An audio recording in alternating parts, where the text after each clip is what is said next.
Hello, my name is Michael Caine. Today I've been thinking about the years when I filmed The Italian Job, and the great pleasure I had in working with some of the great British character actors of the day.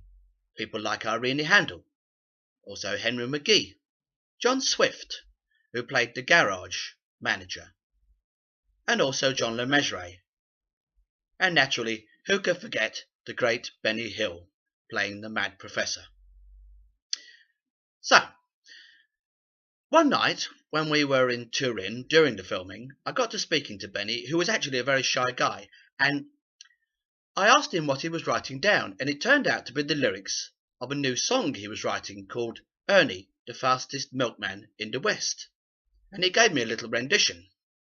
And so today, in honour of that great comedian, I'd like to do a version, Benny Hill style, of that song for you. So here we go.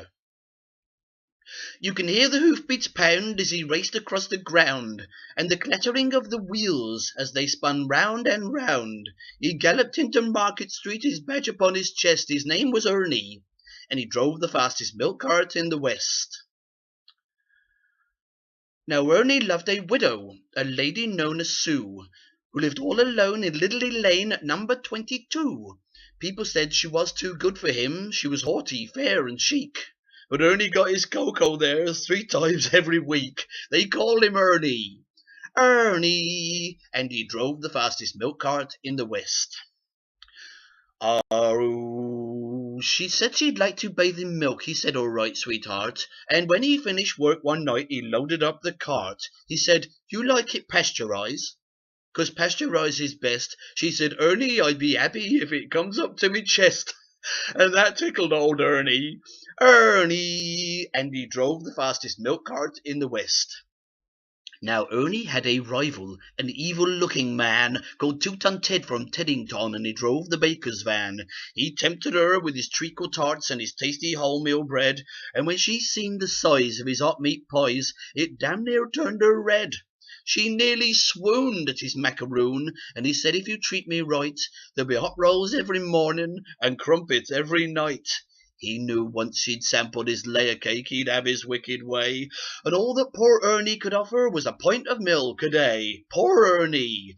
Ernie! And he drove the fastest milk cart in the West. One lunchtime, Ted saw Ernie's horse and cart outside her door. It drove him mad to find it was still there at 4:30, and as he leapt down from his van, hot blood through his veins did course, and he went across to Ernie's cart, and he didn't half kick his horse, whose name was Trigger. Trigger! And he pulled the fastest milk cart in the West. Aroo! Now Ernie rushed out into the street, his gold top in his hand. He said, if you want to marry Susie, you'll fight for her like a man. Oh, why don't we play cards for her? He sneeringly replied. And just to make it interesting, we'll have a shilling on the side. Now Ernie dragged him from his van, and beneath the blazing sun they stood there, face to face, and Ted went for his bun. But Ernie was too quick for him. Things didn't go the way Ted planned, and a strawberry-flavoured yoghurt sent it spinning from his hand. Now Sue, she ran between them and tried to keep them apart, but Ernie brushed her aside, and a rock cake caught him underneath the heart, and he looked up in pained surprise as the concrete-hardened crust of a stale pork pie hit him in the eye, and Ernie bit the dust. Poor Ernie! Ernie! And he drove the fastest milk cart in the West. Now Ernie was only 52.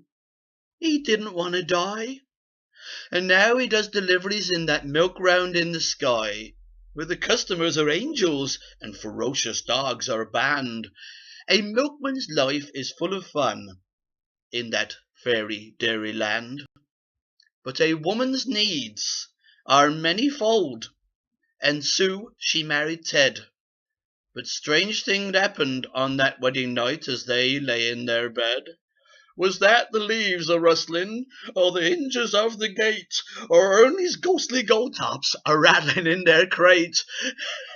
They won't forget old Ernie, Ernie! And he drove the fastest milk cart in the West.